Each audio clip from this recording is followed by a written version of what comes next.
बिस्मिल्लाहिर्रहमानिर्रहीम अस्सलाम वालेकुम वशत कनश मार में मर्ची की मरागश वशी सुबह उम्मीद कनश में वशता खुशताश में वशिश में खुशी बढ़ जावे बात मैं बलूच कौम मैं बलूच चागिर दमा चागिरदानी अवार निश्तातियों की पाकिस्ताना दर मुल्का मायनी अवार वश पे बात खुश पे बात शगरंज पे बात शुमार कदी गर्मी गुआत मलगत हर वाद सब वशी सर्दी साइगा पे बातें अल्लाह पाक के रहमत शुमसर अंचु नासिल पे बात के नूदानी शंस अमा मर्द जो नादरा हाँ अल्लाह पाक ऐसा सेहत तंदुरुस्ती नसीब बेका अमा मर्द जो जीड़हानी दीन पानी कन गया अल्लाह पाक जुत्ता आनी जीड़हा अलास बेका आमीन सुमा आमीन गोले चारों का अंचु शुमा जाने तमश में मेज़बान हुमरानी बलोच और यकरंदी पदश मारा वशत कनश में वती वशी मरागश वशी सुबा अंचु शुमा जान लेता जब वशी सुबीश में वशी होस्ट हुमाए और मैं वशी गोले चारों का गुड़ में गेस्ट भी वशी ने बैठी गोले चारों का अंचु की मैं बाज इश्कनी और बाज ही अंची अमराज दीमा कायन थी जो मर्दमाना ब्रेस्ट कैंसर ची वजह बैठी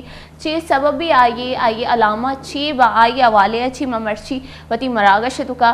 डिस्कस करी अमी बापता में मर्ची की गेस्ट भी डॉक्टरी में शुमे वास्ते डॉक्टर कारियाँ चिया कि अमा जाल बोल और अमा मर्दम जो मारा चार गया शोत ना कनाची ई पे में बाज़ अवेयरनेस से सेमिनार्स वगैरह बैठी स्कूल बैठी कॉलेज से बैठी बाज़ हॉस्पिटल में बैठी जो मर्द हमारा अवेयरनेस से सेमिनार दें भले अम्मा मर्दम जो लोग अच्छे दरद नकना शुमाओ हमारा चार गए था हम रोज मैं वशी सुबह प्रोग्राम अगर मैं शुमे वास्ते चिया ना अमी चीज़ें शुमे वती लोग शुमे वती दी माँ अमी चीज़ें शुमारा सो बेसारा एक चीज़ें बारो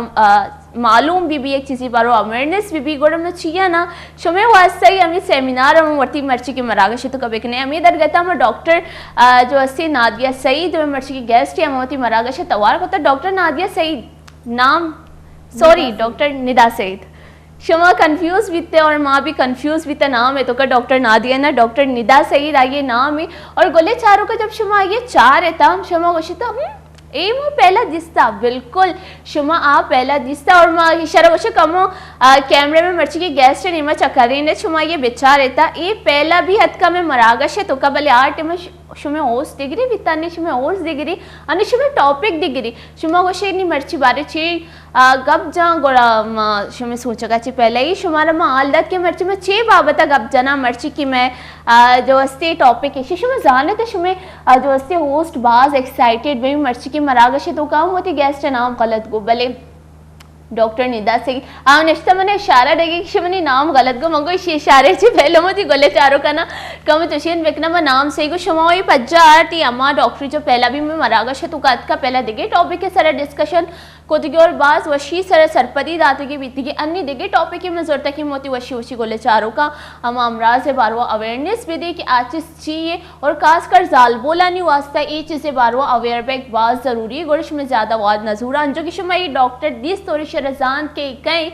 गोले चारों का जो मैं जाने जब ये डॉक्टर का और पहला भी मैं मरागा शुर्दुए ताबिता और अन्नू भी मैं मरागा शुर्दुए ताबी भले जब मैंने वशी गोले चारों का नुमा गप पुत्रान कन गी भाई गुणमती वशी गोले चारों का नुमा छिए ता गप जना अन्नुमा गप जन ये वती मादरी जबान हम शीता गप जना कुछ में ज़्यादा वाद नजूरा गोले चारों का ब्यामती मरागा शे स्टार्ट कनी और दिले जोलांगे ची वशत कनी यकरंदी पदवती मरागा शे तुका डॉक्टर निदा सईद अस्सलाम वालेकुम नाम गलत लिया माजरत कैसी हैं आप? ठीक है, खैरियत से? आप अपने बारे में बताएं। आप सभी जानते हैं आपको, पर वो जो लोग फर्स्ट टाइम देख रहे हैं आपको वो जाने कि आप अपने बारे में ज़रा बताइएगा। मैंने MBBS किया डाउ मेडिकल कॉलेज से, उसके बाद I did my FCPS in general surgery, MRCS किया और ख़ास तौर से ब्रेस्ट फील्ड में मुझे इंटरेस्ट था तो उस से रिलेटेड जो है वो कुछ कोर्सेज़ वगैरह किए। तो आज फिर बात करते हैं इंशाल्लाह ब्रेस्ट कैंसर के टॉपिक के ऊपर। बिल्कुल बिल्कुल, हम इसी टॉपिक के ऊपर बात करेंगे। सबसे पहले हम आपकी स्कूलिंग की तरफ जाएंगे और एक चीज़, आपका एक्सपीरियंस 12 साल का 14 साल का है और आप इतनी यंग है, कैसे? अच्छा, I look young but actually ज़ाहिर पढ़ते पढ़ते आपकी एक एज तो हो जाती है। बिल्कुल। तो अच्छा, आप मुझे बताएं आपने स्कूलिंग कहाँ से की है? स्कूलिंग मेरी कराची से ही है और फिर MBBS भी मैंने यहीं डाउ से किया और उसके बाद स्पेशलाइजेशन वगैरह जो थी वो CPSP जो हमारा एक इंस्टीट्यूट है तो उससे की जनरल सर्जरी में। अच्छा, आप ये बताएं कि डॉक्टर बनने का ख्याल कैसे आया? बचपन में तो सभी कुछ ना कुछ ख्याल आ जाते कि ये बनना है, हर स्टेज पे आके ये तो चेंज होती रहती है हमारे थॉट्स, फिर आपको कैसे ख्याल आया कि आपने डॉक्टर बनना है? एकदम अचानक से कोई ख्याल नहीं आया, हमेशा से ये एक माइंड था और था कि नहीं डॉक्टर बनना है। बायोलॉजी में इंटरेस्ट था, मैथ्स में इंटरेस्ट नहीं था, मैथ्स कंप्यूटर्स में इंटरेस्ट नहीं था, तो एक माइंड तो था। लेकिन ये कि जब एमबीबीएस में आई तो फिर सर्जरी अच्छी लगी, क्योंकि डिफरेंट वार्ड्स में हमारी रोटेशन होती हैं, डिफरेंट फील्ड्स थी, मेडिसिन की फील्ड थी, कार्डियो थी, तो सर्जरी में ही ख़ास इंटरेस्ट हुआ वार्ड की रोटेशन में। तो फिर बाद में हाउस जॉब भी की जनरल सर्जरी वार्ड में ही, तो फिर आहिस्ता आहिस्ता मतलब ये स्ट्रॉन्ग होता गया। अच्छा, और क्या जब हम मेडिकल पढ़ते हैं उसमें अगर हम एमबीबीएस वगैरह करें तो उसमें मैथ्स नहीं आएगा? तो उसमें मैथ्स का सब्जेक्ट भी है? नहीं है, शुक्र है। शुक्र है। अच्छा, आप ये बताएं कि आपकी फैमिली में सिर्फ आप डॉक्टर हैं या उसके अलावा और भी हैं? नहीं, पूरी फैमिली ही डॉक्टर है। पूरी फैमिली ही डॉक्टर है, माशाल्लाह। मेरी बड़ी बहन ईएनटी स्पेशलिस्ट हैं, छोटी बहन उनके हस्बैंड ऑफ्थेमोलॉजिस्ट हैं, छोटा भाई डॉक्टर है, भाई की वाइफ गायनेकोलॉजिस्ट है, तो मतलब पूरी फैमिली ऑलमोस्ट। नहीं तो आप लोगों ने ना अपनी फैमिली को एक नाम देना चाहिए। बिल्कुल, इंशाल्लाह, डॉक्टर फैमिली। अच्छा, आज का जो हमारा टॉपिक है, हम बात करने जा रहे थे ब्रेस्ट कैंसर के हवाले से। असल में सबसे पहले हम ये चाहते हैं कि हम कैंसर को डिफ़ाइन करें कि कैंसर क्या है। अच्छा, कैंसर जो है वो बेसिकली बॉडी में एबनॉर्मल सेल्स जो आ जाते हैं, जो कि बहुत रैपिडली ग्रो कर रहे होते हैं। ना सिर्फ वो जहाँ का कैंसर होता है वहाँ पे बहुत तेज़ी से ग्रो करते हैं, बल्कि वो they are bad cells basically, और वो पूरे जिस्म में भी फैल जाते हैं। जिगर, फेफड़े, दिमाग, गुर्दे, हर जगह पे ये फैल जाते हैं। तो बॉडी डिफरेंट टाइप के कैंसर्स होते हैं, कुछ बहुत लीथल होते हैं, कुछ थोड़े वो होते हैं, कुछ का ट्रीटमेंट है, कुछ का ट्रीटमेंट नहीं है। तो बॉडी जो है वो इनको कंट्रोल नहीं कर पाती, और अगर आप इनको ट्रीट भी कर दें तो इनको दोबारा भी बढ़ने से बॉडी कभी कभार नहीं रोक पाती, और दोबारा बढ़ना तो बहुत ज़्यादा ही ख़तरनाक होता है। तो इन शॉर्ट के cancers are bad cells in the body, जो कि बॉडी जिससे नहीं फाइट कर पा रही होती है। और जब हम बात करें ब्रेस्ट कैंसर की, आप उस हवाले से मैं बता दें कि ब्रेस्ट कैंसर क्या है, कैसे होती है ये? अच्छा, ब्रेस्ट कैंसर्स के डिफरेंट रिस्क फैक्टर्स हैं। 100% तो कोई भी नहीं कह सकता कि यही वजह है और ये इसी वजह से सिर्फ होता है, लेकिन जो रिसर्चेस हुई हैं और जो एनालिसिस हुए हैं उसमें एक तो फैमिली हिस्ट्री बहुत इम्पॉर्टेंट है। यानी एक नॉर्मल फीमेल से जिसकी कोई फैमिली हिस्ट्री नहीं है, जिसकी माँ, फूफी, खाला, यानी जो ब्लड रिलेशनशिप्स होते हैं, उनमें अगर किसी को नहीं हुआ है, और एक वो फीमेल जिनकी किसी खाला, पुपी, नानी को हुआ है, तो उसमें 5% रिस्क ज़्यादा होता है। Every 1 out of 8 women are suffering with this breast cancer, यानी हर जो 8 औरतें उनमें से एक को ब्रेस्ट कैंसर होगा। It's so common now after lung cancer, it is one of the most common cancer in the world. अच्छा, अब रिस्क फैक्टर्स पे हम बात कर रहे थे, तो एक तो ये फैमिली हिस्ट्री आ गई, दूसरी जो है वो और मल्टीपल रिस्क फैक्टर्स हैं कि जैसे अगर आपको कभी रेडियोथेरेपी लगे किसी और रीज़न से, ब्लड कैंसर्स, डिफरेंट तरह के कैंसर्स होते हैं, स्किन ट्यूमर्स होते हैं जिनमें कभी कभार जो है वो रेडियोथेरेपी दी जाती है। उसके अलावा अगर अर्ली मेनार्की, लेट मीनोपॉज, यानी जल्दी माहवारी का आना और देर तक रहना, never having children, nulliparity is a risk factor. उसके अलावा जो है कोई हार्मोनल थेरेपीज़ होती हैं डिफरेंट। अच्छा, वेस्टर्न कंट्रीज़ में आजकल ओबेसिटी बहुत ज़्यादा है, तो obesity is also a risk factor for breast cancer. तो you should have a healthy life style related to your diet, आपकी ग़िज़ा, आपकी ज़िंदगी में एक्सरसाइज जो कहते हैं वो सिर्फ दिल के हवाले से या ओवरऑल फिटनेस के हवाले से भी होती है, और साथ में और बहुत सारी बीमारियों को जो है वो रोक रही होती है। तो ये इसके जो है ब्रेस्ट फीडिंग जो है वो एक इम्पॉर्टेंट फैक्टर है। तो ये मल्टीपल रिस्क फैक्टर्स हैं जो कि ब्रेस्ट कैंसर की कॉज बनते हैं। बिल्कुल बिल्कुल। तो अमूमन जो ख़वातीन हैं उनको नहीं पता होता कि उनको क्या हो रहा है, क्या अलामात हैं ब्रेस्ट कैंसर के? अच्छा, ब्रेस्ट कैंसर की जो सबसे कॉमन अलामात में आती है वो है सब गिल्टी का होना, किसी छाती में या बगल में, जिल्द पे किसी चेंज का आना, कोई भी चेंज अगर आपको अपनी जिल्द के ऊपर महसूस हुआ है। अच्छा, उसके अलावा अगर आपको साइज़ में डिफरेंस फील हुआ है अपने ब्रेस्ट में, किसी भी तरह का प्रिकिंग पेन, किसी भी तरह का पेन अगर आपको ब्रेस्ट में हो रहा है, फिर ये कि अगर आपकी फैमिली हिस्ट्री है तो you are more at risk, तो ये चीज़ें जो हैं वो इम्पॉर्टेंट हैं। तो उसमें इम्पॉर्टेंस इस बात की है कि आप जो है वो हर माहवारी के बाद, और वो औरतें जिनकी माहवारी बंद हो गई है वो महीने की शुरू की तारीखें जैसे वो कर लें, और वो अपना ब्रेस्ट सेल्फ एग्जामिनेशन यानी छाती का मुआयना करें, साथ में दोनों बगलों का भी मुआयना करें। और कोई भी गिल्टी, कोई भी एसिमेट्री यानी साइज चेंज इन साइज, जिल्द पे किसी गिल्टी का महसूस होना, बिल्कुल। तो वो सारी अलामात अगर उन्हें किसी भी तरीके से जाहिर होती हैं तो पहली चीज़ आती है ब्रेस्ट सेल्फ एग्जामिनेशन वो करें, और अगर ऐसा कुछ महसूस होता है तो फिर वो अपने क्लिनिशियन को या किसी जनरल सर्जन को दिखाएं। बिल्कुल। जैसे आपने कहा कि अभी केसेस बहुत ज़्यादा आ रही हैं। अगर हम 1 साल की बात करें तो पहले पाकिस्तान में कितने केसेस थे ब्रेस्ट कैंसर के और अभी कितने हुए? अच्छा, सबसे अनफॉर्चुनेट चीज़ ये है कि औरतें बहुत देर से आती हैं। तो I am working as consultant general surgeon Murshid hospital currently, तो मैं अपना वहाँ का एक्सपीरियंस शेयर करूँगी कि हमने जो भी सैलाब ज़दगान थे उनको फ्री ऑफ कॉस्ट ट्रीट किया। तो अब या तो पॉवर्टी इज़ द फैक्टर या शाइनेस हमारी सोसाइटी में एक फैक्टर है कि औरतें मेरे पास जितनी भी आईं उस वक्त वो सब इनक्योरेबल आईं, यानी कि उनका जो भी कैंसर था वो इतना फैल चुका था कि वो सर्जरी के लिए मुनासिब नहीं था कि उनको ऑपरेट किया जाए। सर्जरी भी ऑब्वियसली तब की जाती है जब आपको लगे कि उससे मरीज़ को फ़ायदा होगा। जब वो कैंसर उसका फैल ही चुका है तो अब तो सर्जरी का भी ऑब्वियसली कोई फ़ायदा नहीं है। तो यहाँ पे एक अनफॉर्चुनेट चीज़ ये है, एक तो कि बहुत ही ज़्यादा शर्म और गुर्बत या जो भी फैक्टर्स हैं उनकी वजह से औरतें बड़ी देर से आती हैं। तो जैसे कि मैंने आपको बताया कि 8 में से हर एक औरत जो है वो ब्रेस्ट कैंसर से सफ़र करेगी। तो अगर हम अपनी फैमिली में ही लें 8 औरतें हैं तो उनमें से किसी एक को ब्रेस्ट कैंसर होगा, मतलब ये सिंपल सा रेशो है। तो it's a very common disease,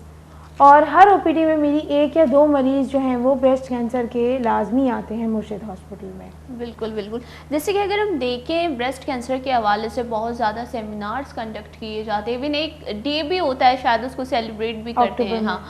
तो इतने अवेयरनेस हो रहे हैं, फिर उसके बाद भी शरह कम नहीं हो रही, तेज़ी से बढ़ती जा रही, इसकी क्या वजूहात है? अच्छा, इसकी यही वजह है कि जैसे कि मैंने आपको बताया कि एक तो इसके रिस्क फैक्टर्स, हमारा लाइफ स्टाइल। अच्छा, breast cancer western countries, western females में ज़्यादा देखा गया है, तो जबकि उनको अवेयरनेस भी है, उनको फैसिलिटीज़ भी हैं, फिर भी होने की वजह बहुत सी डाइट और सेडेंट्री लाइफ स्टाइल, बैठे रहना हर वक्त, ज़ाहिर है जो 8 to 4 आप बैठे हुए हैं तो आपकी ओबेसिटी भी ऑटोमेटिकली बढ़ रही है, आप बैठ रहे हैं, खा रहे हैं, एक्सरसाइज नहीं है लाइफ में। तो ये मुझे लगता है कि एक चीज़ इसका रिस्क फैक्टर है। दूसरा, अपनी हेल्थ के हवाले से चीज़ों को निगलेक्ट करना, बिज़ी रहना और इसको इतना ज़्यादा इम्पोर्टेंस ना देना,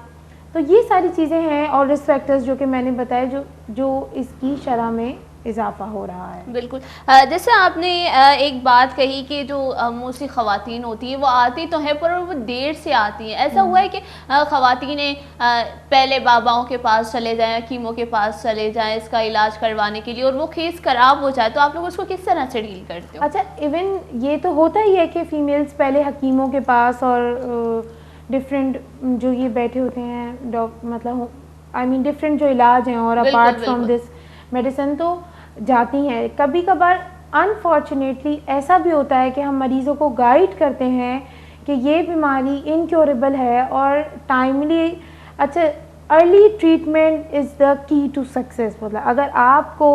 जल्दी तशख़ीस हो तो इसका 90% अच्छा प्रोग्नोसिस है, यानी एक औरत अगर जल्दी अपने डॉक्टर के पास आए और इलाज कराए तो 90% उसकी ज़िंदगी नॉर्मल इंसान जैसी, नॉर्मल औरत जैसी होगी। तो अर्ली डिटेक्शन जो इतनी अवेयरनेस दी जा रही है वो इसलिए दी जा रही है कि early detection is very important. बिल्कुल। अब होता क्या है कि कभी अगर फीमेल हमारे पास ऑपरेबल स्टेज में आ भी जाती है तो अनफॉर्चुनेटली रिश्तेदारों ने बोल दिया कि नहीं, लोहा लगेगा तो फैल जाएगा, इलाज होगा तो फैल जाएगा, डॉक्टर के पास ही मत जाओ, फलां पापा के पास चले जाओ, फलां पापा के पास चले जाओ। मेरा अपना एक्सपीरियंस है कि एक दफ़ा एक यंग फीमेल मेरे पास आई, टाइमली डायग्नोस हुई, सब कुछ हुआ, 6 महीने बाद आई, तो मैंने उसको पहचाना ही नहीं कि ये वही फीमेल है। और वो मुझे उस वक्त कोई वो 50 साल की लगी, विद बोन पेन, हड्डियों में दर्द पूरा फैल चुका था। और पूछने पर उसने मुझे बताया कि मैं तो किसी से दम करा रही थी। आप दम कराएं, आप अल्लाह पे यकीन रखें, आपका जो भी रिलीजन है आप उस पर अपनी फेथ रखें, लेकिन आप ट्रीट कराएं अपने आप को। This is important.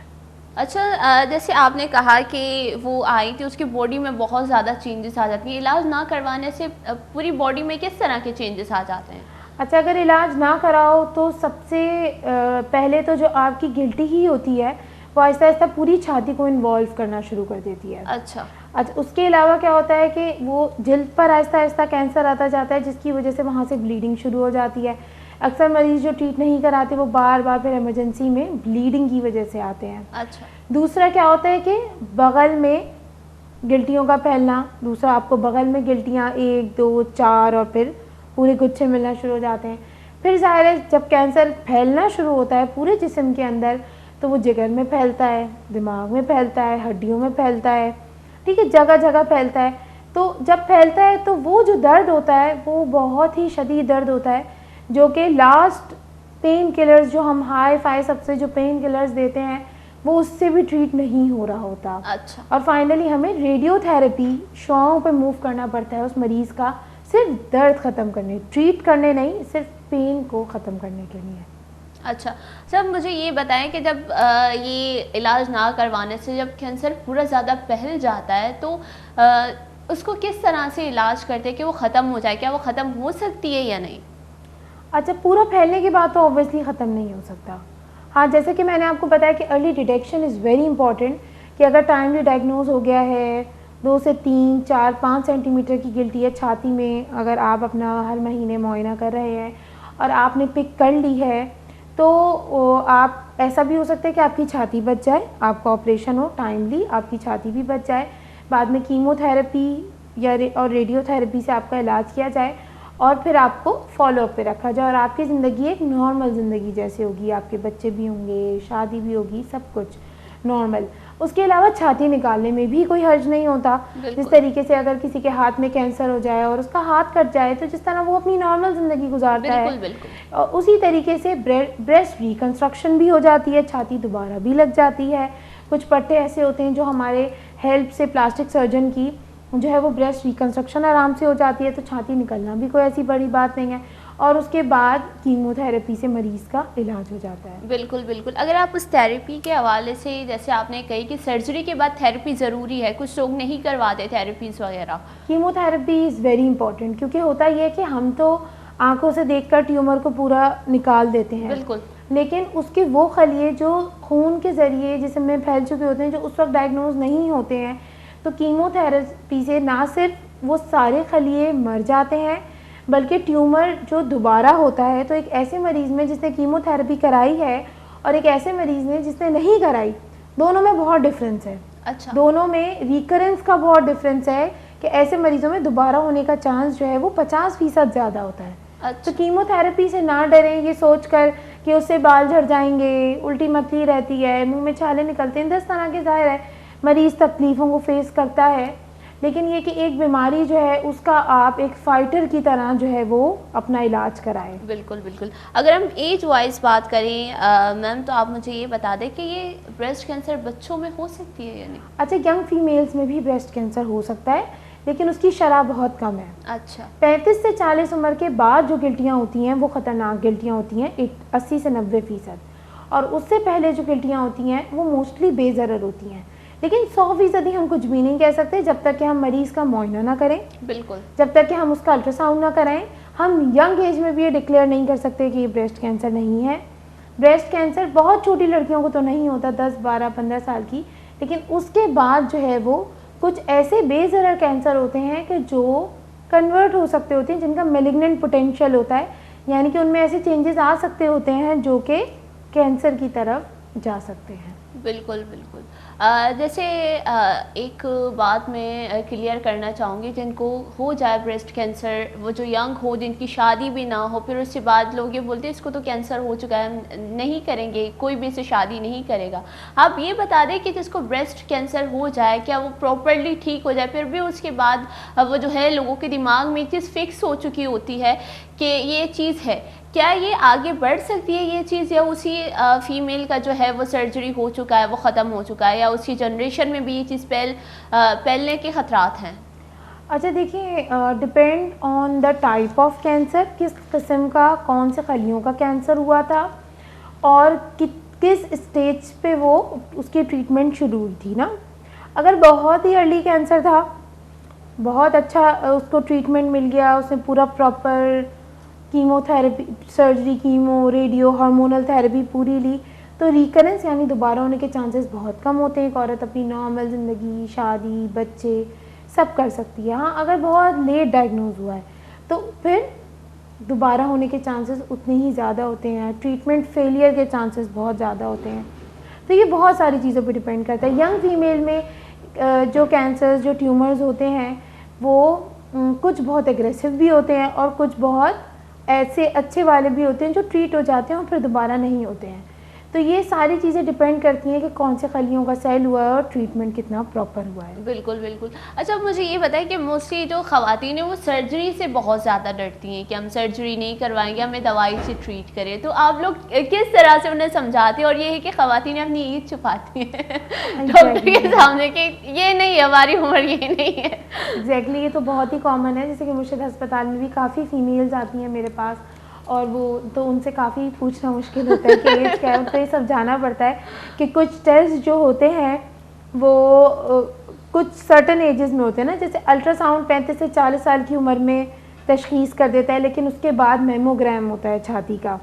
तो उनको ये समझाना कि प्लीज़ आप अपनी एज सही बताएं, तो ये भी बड़ा इम्पॉर्टेंट होता है। दूसरा, काउंसलिंग बड़ी इम्पॉर्टेंट है और हमें उनको काउंसिल करना पड़ता है, समझाना पड़ता है कि अगर आप अभी ट्रीट कराएंगी तो ऑब्वियसली आपकी ज़िंदगी एक नॉर्मल जैसी होगी। तो असल चीज़ ये है कि उनको समझाना, उनको तैयार करना सर्जरी के लिए, उनको ये बात समझाना कि छुपा लेने से, आंखें बंद करने से आपकी बीमारी का खुद से इलाज नहीं हो जाएगा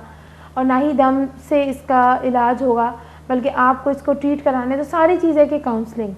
उनको प्यार से इस बात को रियलाइज़ कराया जाए कि शर्म हया एक तरफ, इससे कोई गुनाह नहीं मिलेगा आपको ट्रीट करा के। और फिर सर्जरी का जो एक खौफ है जो आपने मुझसे पूछा, तो उसको वो कराना कि जाहिर है दर्द भी कंट्रोल हो जाता है, सर्जरी पूरा बेहोश होकर होती है, ठीक है। तो ये सारी चीज़ें उनको समझाना बड़ा इम्पॉर्टेंट होता है। बिल्कुल बिल्कुल, बहुत अच्छा टॉपिक हमारा चल रहा है, पर अभी एक टाइम होता है एक छोटे से ब्रेक का। ब्रेक लेंगे, ब्रेक के बाद हम जो हमारे आगे का टॉपिक है, यहाँ पे मैंने कुछ पॉइंट्स भी नोट करके रखे जो मैं आपसे पूछूंगी। भले गोले चारों का अनुवाद भी थे गड्डू ब्रेक के ब्रेक की सूरी ब्रेक का पद्धति मरागश बढ़ जाता है।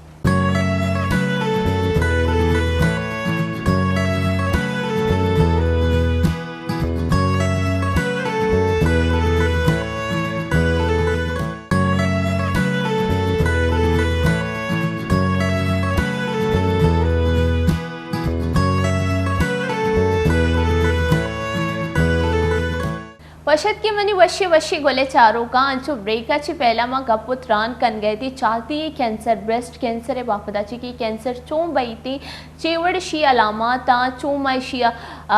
पज्जाकारी के कैंसर अस्तिनीसी जो डॉक्टर मेकेरा निदान इश्ताइश अब्बास शरीय सरा मारा ये चीज़ें बाबत सरपदी दाद गोले चारों का मशी नाम एक वास्ट कंफ्यूज वेगे छिए निदान आदिया गुड़म बार बार गोशिए शी नाम निदय नादिए भले शी नाम अस्ते निदय गुड़मा कंफ्यूज वेगे चीज़ें तो का बार बार छिए वही थे नचो साइरा मायरा चे बाजे नाम अस्ते गुड़मा शुमा जाने थे जब मैं होस्ट बाज एक्साइटेड वही चीज़ें बारुआ गुड़ा कमो कंफ्यूज वही थी गुड़ा ये चीज़ें बारियाँ और ब्रेक अच्छी पहले शुमार याद गोले चारों का मोगो के डॉक्टर निदा मेगमा गपुत्रान कन गया चीज़ जो अस्ते पॉइंट आउट कोतगा नोट कोतगा जो शी गप कन गया इशे ए गप जा के सैलाब मुतासरीन मर्दों भी अतकगा भी तगे शिकरा जो आयनी मुफ्त इलाज कोता निगुर अमी बाबता मा इशम कमो गप पुत्रान कनी बली उर्दू तो का छिमोती वशी वशी गोले चारो काने मा बलूची ता गप जा नी के मैं चशी वशी गेस्ट यतका में के रायर बलूची समझने ते सरपदना भी बले फिर भी माये जोस पत कने के मैं इच्छो गप जा आयर चे समझात में गप पानी ता पदाई बाद मायनु मा उर्दू ता गप पुत्राना बढ़ जा कने शुमा देला मैं यार ता जब भी मरती वशी वशी गोले चार कने मा गप पुत्रान कनगी भाई बोले शुमे मा बलूची ता गप जाना जी डॉक्टर नेता समझ आए कुछ आपको कि मैंने क्या कहा है बलूची में? जी जी, यही कि सैलाब ज़दगान में जो औरतें आई थी ब्रेस्ट कैंसर की, उनके हवाले से अब हम बिल्कुल बिल्कुल, क्योंकि मैंने आपसे कहा था कि मैंने कुछ पॉइंट्स नोट किए तो ये मुझे ये लगा कि उनकी क्या कंडीशन थी जब वो आई थी आपके पास। अच्छा, मोस्टली जो फीमेल्स थी जब उनको ज़ाहिर पता चला कि सैलाब ज़दगान का मुर्शिद हॉस्पिटल में फ्री ऑफ कॉस्ट ट्रीटमेंट हो रहा है, तो अभी भी ये कि अभी भी हम फैसिलिटेट करते हैं काफ़ी ज़्यादा, और उस वक्त तो हमने बिल्कुल कम्प्लीटली फ्री ओपीडी सर्जरीज़ और सब फ्री रखा हुआ था उनके लिए। तो उस वक्त ज़ाहिर है सिविल या जिना अस्पताल जैसी जगहों पे जाना, जो कि बहुत ही अच्छा नो डाउट फैसिलिटेट करते हैं, लेकिन वहाँ पे वर्कलोड बहुत ज़्यादा है। तो जब वो मुर्शिद अस्पताल में हमारे पास आई तो हमने उन्हें फ़ौरन फैसिलिटेट किया, उनकी सर्जरीज़ जो भी चीज़ें थी। तो उनमें जो थी कुछ फीमेल्स ऐसी थी जिनके कैंसर्स इतने ज़्यादा थे, उनकी जिल्द पर आ चुके थे कि जो जिल्द पर आने का मतलब होता है कि लास्ट स्टेज कि पहले उनको कीमोथेरेपी वगैरह दी जाए, और अगर फिर उनका कैंसर कीमोथेरेपी को रिस्पॉन्स दे और वो छोटा हो जाए तो फिर उनकी सर्जरी पॉसिबल होती है। यूजली ऐसी फीमेल ज़्यादातर, और बाकी जगहों ना फैलाओ, जैसे फेफड़ों में ना फैलाओ, जिगर में ना फैलाओ, तो फिर एक वक्त को उनका ट्रीटमेंट मुमकिन होता है। तो वो जो फीमेल्स आई वो पूरे जिस्म में उनका कैंसर फैला हुआ था, जिल्द पर आया हुआ था, तो बिल्कुल जो थी वो लास्ट स्टेजेस में हमारे पास आई। तो ये बहुत ही अनफॉर्चुनेट था, बहुत दुख भी, और जाहिर है कि ये बीमारी का सैलाब से तो ताल्लुक़ नहीं था बिल्कुल, लेकिन ये बीमारियां वो lack of opportunity, lack of facilities की वजह से कब से पाल रही थी हमें नहीं पता। तो ये एक बहुत बड़ा ड्रॉबैक है हमारे यहाँ कि हमारे यहाँ फ़ीमेल्स को फैसिलिटीज़ नहीं हैं। जिस तरीके से गायनी के डिफरेंट ऑप्स के डिफरेंट सेटअप्स बने होते हैं ज़चकी के हवाले से, उसी तरीके से मैं समझती हूँ कि ब्रेस्ट के हवाले से भी इतने ज़्यादा ना हों, लेकिन ऐसे सेटअप हों जहाँ वो जा सकें, अपना मुआयना करा सकें, बिल्कुल, जहाँ एक फ़ीमेल डॉक्टर उनको प्रोवाइड की जाए, तो और इजीली उनको जो है वो कराया जा सके बगैर किसी बहुत सारी दुश्वारियों के, वो जाके अपना इलाज करा सके। बिल्कुल बिल्कुल। अच्छा, मुझे ये बताएं कि हम कब से ख़वातीनों के हवाले से बात करें, ब्रेस्ट कैंसर मर्दों में भी पाई जाती है? ब्रेस्ट कैंसर मर्दों में 1% होता है, 1%, यानी 99% in females and 1% in male. अच्छा, तो अगर आदमी भी अपनी छाती में कोई गिल्टी महसूस करें, यानी अगर 100 में कोई एक आदमी है, और ऐसा है कि आए भी हैं ब्रेस्ट कैंसर के मेल्स मेरे पास और वो ट्रीट भी हुए हैं, और वो बिल्कुल सेम वैसे ही ट्रीट किया जाता है जैसे फीमेल का ब्रेस्ट कैंसर अच्छा, ट्रीट किया जाता है। सारी वही सर्जरी, कीमो, रेडियो, वो सब वही है उनका सेम, और उसकी भी फैलने का जो है वो सब सेम है औरतों की तरह। तो अगर कोई आदमी भी अपनी छाती में कोई गिल्टी महसूस करे तो इट्स रेयर, बट हो तो सकता है बिल्कुल बिल्कुल। तो आप जो है वो ज़रूर अपने किसी भी जनरल सर्जन को ज़रूर दिखाएं। बिल्कुल, जैसे आप सैलाब मुतासरीन की बात कर रहे थे, उनमें आपने कहा कि ब्रेस्ट कैंसर के हवाले से उनको कोई अवेयरनेस नहीं है, ना कोई ऐसी जगह है जहाँ पे वो जाके अपना मुआयना करवाएं। तो उस हवाले से आप मुझे ये बताएं कि और जब आप लोगों ने ट्रीटमेंट किया, चेकअप किया, और कौन कौन सी बीमारी थी जो सैलाब मुतासरीन में थी? अच्छा, पित्ते में पथरी के बहुत सारे मरीज़ आए, और उसके अलावा बवासीर के बहुत मरीज़ आए, और मतलब जाहिर सी बात है कि ये बीमारियां रिलेटेड तो नहीं थी सैलाब दौरान, लेकिन क्योंकि ये तो साल 2 साल 3 साल से उनको रही होंगी, लेकिन ऑब्वियसली जब उनको अपॉर्चुनिटी मुर्शिद हॉस्पिटल ने दी और उनका फ्री ऑफ कॉस्ट ट्रीटमेंट किया, तो हमारे पास बहुत सारे मरीज़ आए अपना इलाज कराने। तो हज़ारों मरीज़ों ने इस से फ़ायदा उठाया, इस फैसिलिटी से, और बेतहाशा हम पर सर्जरीज़ भी हमने बहुत सारी की, 100+ सर्जरीज़ हर महीने एक सर्जन की जाती थी, और हमारे हॉस्पिटल में ही सिर्फ 3-4 जो हैं वो जनरल सर्जन्स हैं जो मॉर्निंग में बैठते हैं। तो ये कि बहुत सारे लोग आए और जो है अनफॉर्चुनेटली उसमें वो भी आए जो कि लाइलाज हो चुके थे, और वो भी आए जो इलाज जिनका मुमकिन था, तो ऑब्वियसली उन्होंने ज़रूर इससे फ़ायदा उठाया। तो इन शॉर्ट ये कि अगर अभी भी कोई औरत ऐसा महसूस करती है और अगर उसको लगता है कि उसकी छाती में गिल्टी है, या अगर आपकी फैमिली हिस्ट्री है, तो कम से कम साल या 2 साल में 40 साल की उम्र के बाद अगर आप डॉक्टर के पास नहीं भी आना चाहते तो आप अपना एक मेमोग्राम करा लें। मेमोग्राम जो है वो बहुत इजीली अवेलेबल है आजकल। बहुत सारे कराची में तो बहुत सारे इदारे हैं जो मेमोग्राम कर रहे हैं, और कुछ जगहों पे गवर्नमेंट अस्पतालों में बहुत कम पैसों में भी ये हो रहा है, मुफ्त में भी हो रहा है। बिल्कुल। तो अगर आप जो है वो बहुत ज़्यादा नहीं चाहती कि मैं बार बार डॉक्टर के चक्कर लगाऊं, तो कम से कम 2 साल में ही अगर आप में कोई सा भी जो रिस्क फैक्टर्स मैंने बताए हैं ये मौजूद है, तो आप अपना एक मेमोग्राम करा लें, और जो है वो उसी से अल्लाह ना करे अगर कोई बीमारी हुई तो वो पिक हो जाएगी। बिल्कुल। जैसे कि मैम बहुत सारे सेमिनार्स वगैरह होते हैं, तो उसमें जैसे मैंने पहले भी कहा था एक डे सेलिब्रेट किया जाता है इस हवाले से, तो वहाँ पे बहुत सारे सेमिनार्स में ये कहते हैं कि अगर आप जो हम प्लास्टिक के बर्तन यूज़ करते हैं, हम उनको अगर ओवन में रखें या उनके अंदर कोई गर्म चीज़ डालें, हम लोग वो लें, उनमें पिए, कोई चाय वगैरह हमने प्लास्टिक के बर्तन में डाली है, उनको किसी उबलती हुई चीज़ को हमने डाला उसके अंदर, तो उससे ब्रेस्ट कैंसर होने के ख़तरात हैं, तो क्या ये सही है या नहीं? अच्छा, ब्रेस्ट कैंसर सिर्फ नहीं बल्कि ओवरऑल कैंसर का ही रिस्क बढ़ जाता है। इस चीज़ पर अभी रिसर्चेस चल रही हैं कि कितने परसेंटेज कैंसर बॉडी में रिस्क हो जाता है। बॉडी में सिर्फ एक ब्रेस्ट कैंसर ही नहीं बल्कि डिफरेंट तरह के कैंसर्स होते हैं, जैसे खून का कैंसर और डिफरेंट लिम्फ नोड यानी गुदूद का कैंसर, और थायराइड, लंग्स, ब्रेन, सभी को पता है डिफरेंट तरह के कैंसर्स हैं। तो सिर्फ ब्रेस्ट का ही नहीं बल्कि डिफरेंट कैंसर्स का रिस्क जो है वो बढ़ जाता है। और उसमें रोल ये होता है कि जैसे सनलाइट में कहते हैं प्लास्टिक की बॉटल कोई पड़ी हुई है, पानी है, तो वो फिर मत पिएं, तो उसमें जो होता है वो सारी UV radiation which everyone knows कि ये हार्मफुल है हमारे लिए, तो ज़ाहिर है वो एब्जॉर्ब हो जाती हैं, जो कि बॉडी में जाके ऑब्वियसली म्यूटेंट्स होते हैं डिफरेंट, जो कि हमारी जीन म्यूटेशंस करा देती हैं, और जीन जेनेटिक म्यूटेशंस की वजह से ही जो है वो ये डिफरेंट तरह के कैंसर्स होते हैं। बिल्कुल। गोले चारों का अनुवाद वे ये गोंडोगी ब्रेक की सूरी ब्रेक का फलती मराका शवर्ट जाकने।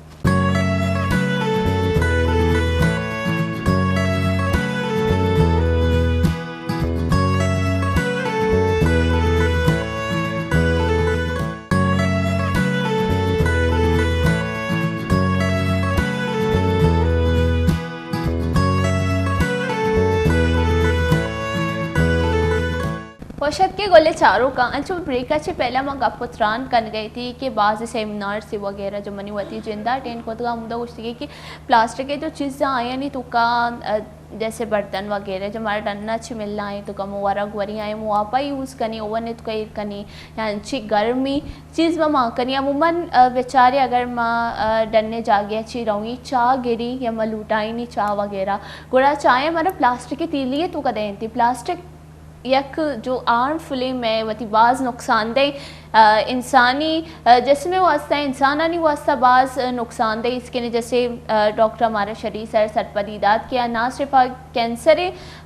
बई थी बल्कि अब बाकी डिजीज़ानी तरफ भी रहती इसके ने भी बाज़ अमराज बहती थी जैसी बाज़ हमारे शरीर सर सरपदी जाती भले प्लास्टिक के यूज़ में नहीं जो अससे डेली लाइफ है तो का बाज़ बह गई बोले चारों का बाज़ ये चीज़ मैं कंटिन्यू को नहीं पता होती मरागशा कंटिन्यू करनी मैं गुमा डॉक्टर नाम शरगुशनी डॉक्टर निदा में गुमानिश्ता गोले चारों का असल गा पेशी के मैं मर्ची के मरागश बाज कम बैगी थी मैं कह रहा वार टाइम बाज कम ही और बाज ची गोशंती मिन्नतवारी के डॉक्टर निदायवती इच्छो बिजी शेड्यूल है तो का मारा होती टाइम दाता और अमिच्छो टाइम मारा दाती कि अमिच्छो टाइम में तो बाज शरीर सरश हमारे चीज़ समझाई तो और हमारा बाज शरीर सर सरपदी दाती भले मैं ये लूटा कि इशिया अमी चीज़ानी बाबत हमारे सरपदी दाता और अमी चीज़ानी वास्ते कमों की जो अस्ती शर्र गप वती लफ्ज़ां का नहीं कम लफ्ज़ां का शर्र गप में गोले चारों का नहीं वास्ता बहुची चाहिए जो शे गो के सैलाब मुतासरीन जो अतकंगा बितंगा शनी कह रहा कि ईशानी के जो कैंसर बितल आते मर्दम अवा बितंगा जो लास्ट स्टेज सर बितंगा चिया लास्ट स्टेज सर बितंगा चिया आया ने ये चीज़ें बारों पता ना बीता चिया अगर मैं बेचारी गाँव दिया थे तो का ए पे में कोई आए नहीं कह रहा फैसिलिटी नहीं थी मैं कह रहा सेमिनार बयां मैं शहर है तो का निश्चित मैं कह रहा बाद सेमिनार बयां मैं चीज़ें बारों जानी मैं कह रहा हॉस्पिटल असम अवदा रही वती चेकअप करवाई नहीं भले अवदे मर्दम निश्चित आई नहीं ची जब आत कगा कराची या नहीं आए ना पता चले था कि आए वहाँ बिता छी आए ना चे अमराज ही और लाते जो लास्ट स्टेज सर बितना शुको कि आए नहीं ची वड़ ऐसा थेरेपी कोता ची वड़ इलाज कोता नहीं माँ लोटा की कमी लफ्जांक जो हस्ती में वशी गोले चारों का नहीं वास्ता बूशी और अमा मुतालका इदारियाँ नहीं वास्ता भी बूशी कि आई पे में जोड़े पेकना कि मर्दम जो आए ना कैंसर बह गई ब्रेस्ट कैंसर बह गई या जो कराची है पे में सेमिनार्स वगैरह बह गया आगाई दे गया या ना हॉस्पिटल अस्ती अंची कोई वश्य जोड़ी अमा इलाके भी बेकना आपको कुछ समझ आया मैंने क्या कहा है? आपने ये बताया कि फैसिलिटीज़ नहीं है और बहुत लास्ट स्टेजेस में पेशेंट्स प्रेजेंट करते हैं और जो है बिल्कुल बिल्कुल मैंने ये कहा कि सबसे पहले मैंने आपका शुक्रिया अदा किया क्योंकि आप अपने पेशेंट्स को छोड़ के हमारे पास आई हमें अपना इतना टाइम दिया और जितना टाइम दिया उतने में मतलब ये पूरा टॉपिक हमने अच्छे से आपने क्लियर करके बताया। तो मैं ये चाहती हूँ हमारा जो प्रोग्राम है वो एंड होने को जा रहा है तो मैं ये चाहती हूँ कि आप अपने कुछ जैसे लफ्जांक मतलब कुछ अल्फाज बलोची में बोलते हैं लफ्जांक और जब मैं आपको कुछ बलोची भी सिखा दूँगी यहाँ से जैसे मैं कब से गोले चारों बोल रही थी मतलब हमें देखने वाले और यही चीज़ है जो मैं मरागश का वर्ड इस्तेमाल किया है मैंने इसका मतलब हमारा प्रोग्राम तो मैंने ये कहा कि आप के कुछ अल्फाज या आपका छोटा सा मैसेज जो दही एरिया के लोग हैं गांव देहात के जिनको कोई फैसिलिटी नहीं है उनके पास और आप क्या कहेंगे कि इस तरह के उनको फैसिलिटीज़ देना चाहिए और आज आपको पूरा पाकिस्तान और पाकिस्तान के बाहर के भी लोग देख रहे हैं आप क्या कहना चाहेंगे इस हवाले से ये आपका कैमरा? मैं यही कहना चाहूँगी कि अपनी बीमारी का इलाज करें और उसको इग्नोर ना करें। अगर एक औरत ठीक है तो पूरा घर ठीक है, एक औरत से पूरा घर होता है और अगर आपको कभी भी ऐसा महसूस हो कि आपकी छाती में कोई गिल्टी है ज़ाहिर है एक औरत फ़ौरन ये चीज़ महसूस कर लेती है। अपना ब्रेस्ट सेल्फ एग्जामिनेशन यानी अपना मुआयना कीजिए खुद, कोई आपको बताने नहीं आएगा कि आपको अपने इलाज कराना है और उससे अपनी बीमारी से किस तरह फ़ाइट करनी है। आपको अपना ख्याल खुद रखना है और जब आप ठीक होंगी तो जाहिर है कि आपकी पूरी फैमिली जो कि आपके ऊपर डिपेंडेंट है वो भी ठीक रहेगी। तो इन शॉर्ट मैं ये कहूँगी कि अपने आप को ठीक रखें, बहादुर बने। अगर आप महसूस कर रहे हैं कि कोई भी गिल्टी आपको अपनी छाती में महसूस हो रही है आप मुर्शिद हॉस्पिटल में आइए। यहाँ हम लोग पेशेंट वेलफेयर एसोसिएशन है जहाँ पे हम गरीबों का मुफ्त इलाज भी करते हैं और आप आइए अपना ओपीडी में दिखाइए, अपना एग्जामिनेशन कराइए। अगर फर्दर नीड होगी तो हम आपको इन्वेस्टिगेट भी करेंगे और अपना इलाज ज़रूर कराएं। बहुत बहुत शुक्रिया आपका, आपने बहुत अच्छे से सरपदी बलोची का अल्फाज है जैसे मतलब आपने बहुत अच्छे से समझाया और जो टॉपिक था उसको बहुत अच्छे से क्लियर किया। Thank you so much. गोले चारों का नू में मरागा शवाद मुताला संचो डॉक्टर हमारा शरीर सर सरपदी दात ये चीज़ें बाबता बली एक दिगे एक चीज़ें जो ए पे में हॉस्पिटल कराची ता हस्ती गोड़ा गाँवानी तू का चिया नामा लूटा के ए पे में हॉस्पिटल अवदा भी बीबी ताकि अवदे मर्दम कराची तक मयाया आए नहीं इलाज अमूदा भी बीबी आए ना यक अंची गाइडों में भी मिली कि अवदा बुरुआवती मुहाइना बिकनाई ना जो जाल बोला कि आई नहीं मची बैगी ची न बेगी जैसे डॉक्टर हमारा ये गोश के 40 साल बाद ये चीज़ जैसे बैठी अच्छी उम्र 40 साल है या करंदे साल है तो का या करंदे 2 रंदा ज़रूर होती चेकअप बिकनाई नहीं होती मुआयना बिकनाई नहीं चाहिए। ये चीज़ बात ख़राब ही गोले चारों का मर्द में सेहत हंसते गोड़ा मास्ती अगर सेहत नहीं हंसते गोड़ा बगैर सेहत में जिंदे ची फायदा निमामी दुआ करना कि मैं तुरसी गोले चारों का मारा चार गए और बलोच कौम अवार्ड द्रो कौमा कुल मर्दमाना कसी सराई पे भी अजाब अगर मैं शबोशा अजाब एक चीज़ी ये बीमारी में थी मर्दों में सरा गोड़ा अल्लाह पाक मर्द और सना सेहत तंदुरुस्ती वेदा नू शुमारा वेदे देगी होती होस्टार इजाज़त अंचुमा होती गेस्टार इजाज़त नहीं अंचु शुमारा होती होस्टार इजाज़त देगी नू वेदे होस्टार इजाज़त। अस्सलाम वालेकुम, अल्लाह निगहबान।